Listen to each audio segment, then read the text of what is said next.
नमस्कार दोस्तों, आप सभी का स्वागत है इस वीडियो में। और इस वीडियो में हम लोग देखने वाले हैं बेल्ट्रॉन के द्वारा जो बेल्ट्रॉन का जो एग्ज़ाम हो रहा है, उसमें प्रीवियस ईयर में प्रीवियस जो एग्ज़ाम है, पिछले जो एग्ज़ाम हुए हैं सीबीटी, उसमें जो क्वेश्चंस पूछे गए हैं उनका हम लोग एक्स्ट्रा फैक्ट के साथ एनालिसिस करने वाले हैं, जो आगामी एग्ज़ाम के लिए आपके लिए काफ़ी हेल्पफुल होगा। तो जो भी बच्चे या जो भी दोस्त अगले एग्ज़ाम में बैठने वाले हैं, आगामी एग्ज़ाम में उसमें बैठने वाले हैं अगले शिफ्ट में, तो उन सब के लिए काफ़ी यूज़फुल होगा। तो चलिए हम जल्दी से क्वेश्चंस को देख लेते हैं, एनालिसिस कर लेते हैं। पहला देखिए क्वेश्चन इसमें पूछा गया था कि ईमेल में हस्ताक्षर क्या होता है। तो ईमेल में हस्ताक्षर जो होता है कि ईमेल कर रहा है कि ईमेल हस्ताक्षर ईमेल मैसेज के अंत में जोड़ा जाने वाला टेक्स्ट या ग्राफिक होता है। यह ईमेल के मुख्य भाग से अलग होता है और इसमें प्रेषक के बारे में ज़रूरी जानकारी होती है। इसमें आम तौर पर ये जानकारी होती है, क्या-क्या इसमें जानकारी होती है आम तौर पर? तो इसमें प्रेषक का नाम होता है, पद नाम होता है, कंपनी होता है, संपर्क विवरण होता है, वेबसाइट या सोशल मीडिया के लिंक होते हैं इसमें। यानी कि जो ईमेल हस्ताक्षर होता है वो क्या होता है, एक तरह से कुछ टेक्स्ट और ग्राफिक होते हैं जो लास्ट में जोड़े गए होते हैं। ओहो! हैंगआउट मास्टर, अगला क्वेश्चन है, हैंगआउट मास्टर विकल्प का निम्न उपयोग यानी क्या उपयोग है उसका? तो हैंगआउट मास्टर विकल्प का उपयोग निम्नलिखित है। प्रेजेंटेशन के लेआउट और अपीयरेंस को एडिट करने के लिए किया जाता है। हैंगआउट मास्टर में किए गए बदलाव प्रिंटेड हैंगआउट के सभी पेजों पर हमें दिखाई देता है। हैंगआउट मास्टर टैब के जरिए हम लोग निम्नलिखित बदलाव कर सकते हैं। लेआउट में बदलाव किया जा सकता है, हेडर और फुटर में बदलाव किया जा सकता है और पृष्ठभूमि में बदलाव किया जा सकता है। हैंडआउट मास्टर टैब पर जाने के लिए हमें क्या करना होगा? पहले व्यू टैब पर जाना होगा, फिर उसके बाद मास्टर व्यू समूह में जाना होगा और फिर उसके बाद हैंडआउट मास्टर विकल्प पर हम क्लिक करके यहाँ तक पहुँच सकते हैं। चलिए आगे देखते हैं अगला क्वेश्चन। अगला क्वेश्चन है कि अगला क्वेश्चन आपका है कि कौन सा प्रोटोकॉल लोकल डिवाइस में हार्डवेयर एड्रेस को खोजने के लिए प्रयोग किया जाता है? तो इसमें आपका लोकल डिवाइस के हार्डवेयर एड्रेस को खोजने के लिए एड्रेस रेजोल्यूशन प्रोटोकॉल यानी कि एआरपी का इस्तेमाल किया जाता है।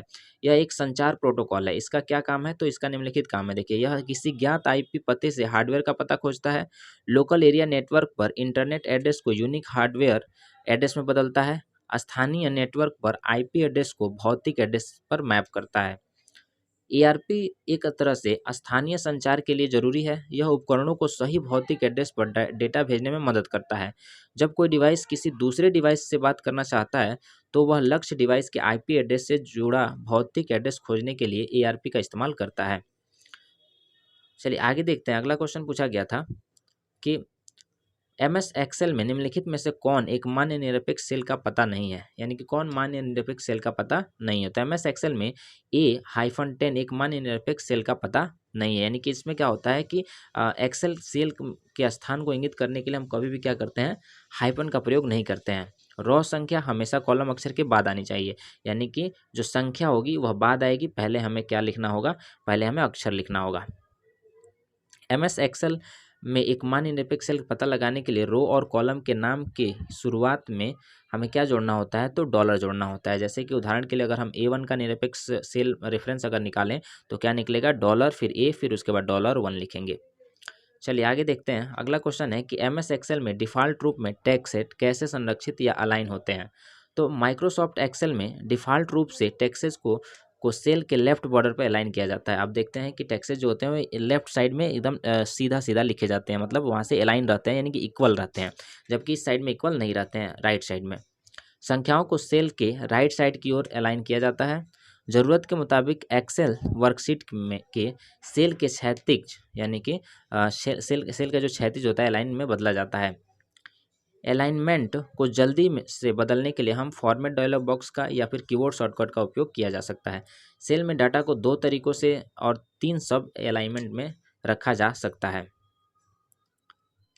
चलिए आगे देखते हैं। अगला क्वेश्चन है निम्नलिखित में से किसका उपयोग किसी फाइल को सुवाग्रह प्रारूप यानी कि पोर्टेबल फॉर्मेट में बदलने के लिए किया जाता है? पोर्टेबल मतलब उसे पढ़ने योग्य बदलने के लिए पोर्टेबल फॉर्मेट, जैसे कि विन जिप जो आता है, जिप फाइलों को कंप्रेस करता है, उसे पोर्टेबल बनाता है। उसी तरह आपका जो एडोब एरो एक्रोबैट जो आता है, ये क्या करता है? पीडीएफ फाइल वगैरह बनाता है। यानी कि आप माइक्रोसॉफ्ट के जो डॉक्यूमेंट्स वगैरह फाइल होते हैं उन्हें किस में बनाता है? या पीडीएफ में कन्वर्ट करता है। चलिए आगे देखते हैं।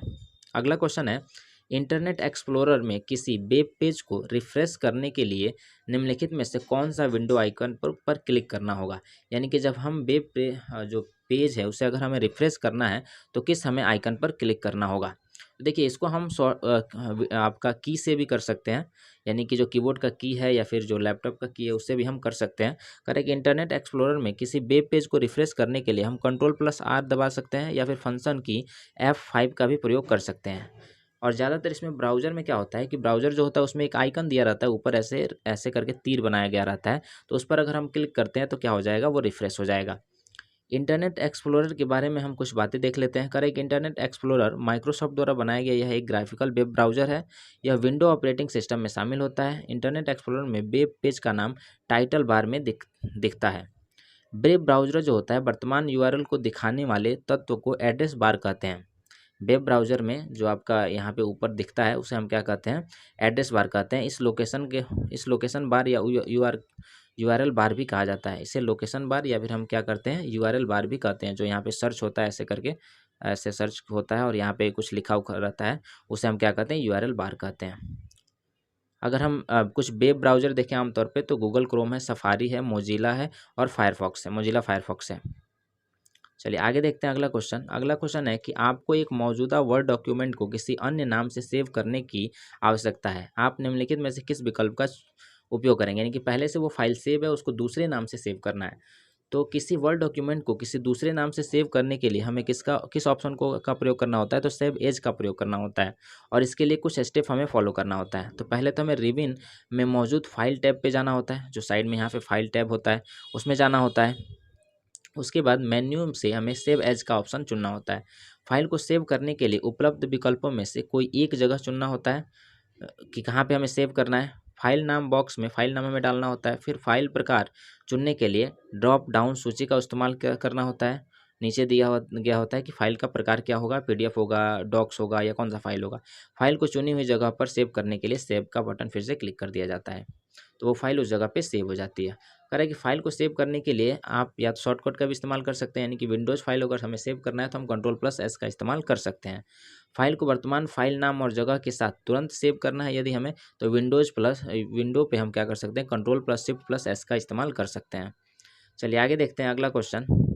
अगला क्वेश्चन है कि वेब डॉक्यूमेंट्स बनाते हुए इमेज की ऊंचाई और लंबाई को व्यक्त करने के लिए कौन से यूनिट का उपयोग किया जाता है। तो इसमें पिक्सल का उपयोग किया जाता है। किसका उपयोग किया जाता है, पिक्सल। पिक्सल पे हम क्या करते हैं, किसी वेब ब्राउज़र पर किसी इमेज का हाइट और चौड़ाई को हम लोग दिखाते हैं। चलिए आगे देखते हैं अगला क्वेश्चन। अगला क्वेश्चन है कि उच्च बिजली खपत के कारण आमतौर पर कौन सा उपकरण यूपीएस से सीधा जोड़ा नहीं जाता है।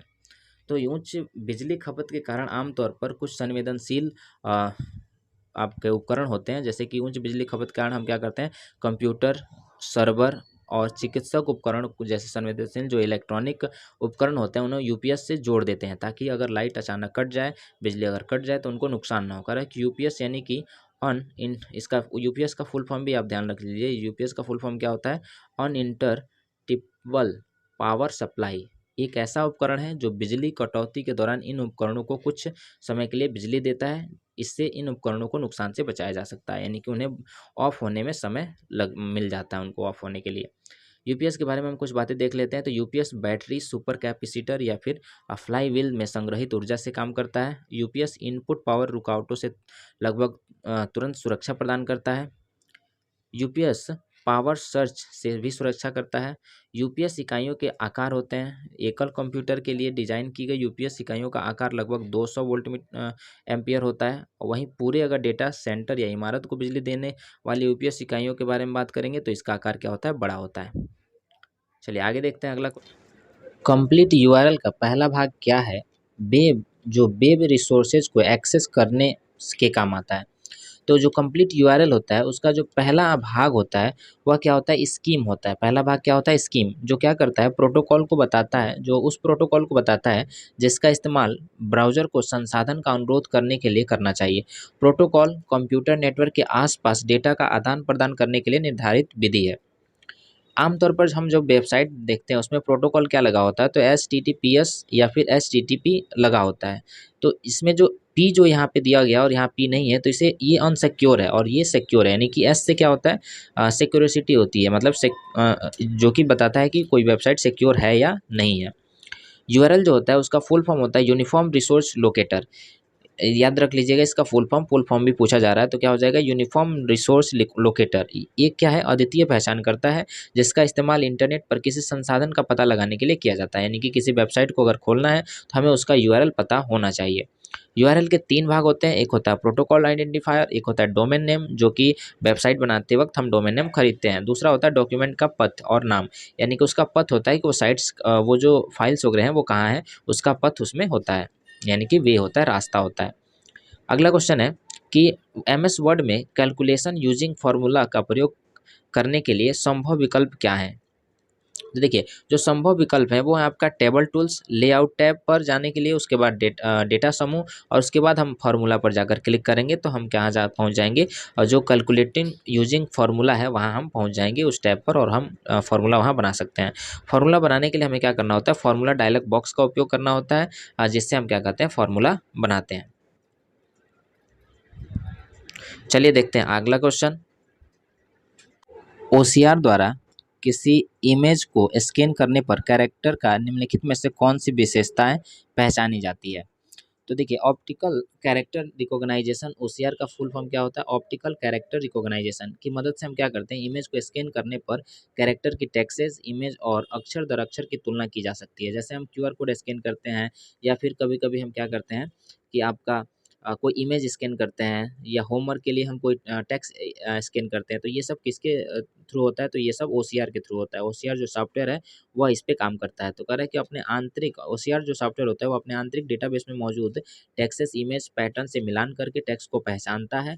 अगर सिस्टम टेक्स्ट शब्द दर शब्द मिलान करता है तो इसे ऑप्टिकल वर्ड रिकॉग्नाइजेशन कहा जाता है। ओसीआर जो है, ओसीआर का जो इस्तेमाल होता है मुद्रित पेपर डेटा से आंकड़ा प्रविष्ट करने के लिए किया जाता है। इसके जरिए पासपोर्ट दस्तावेज, चालान, बैंक विवरण, कंप्यूटरीकृत रसीदें, व्यावसायिक कार्ड, डाक, स्थैतिक आंकड़ा, उसके प्रिंट आउट वगैरह से आंकड़ा इकट्ठा करने के लिए किया जाता है।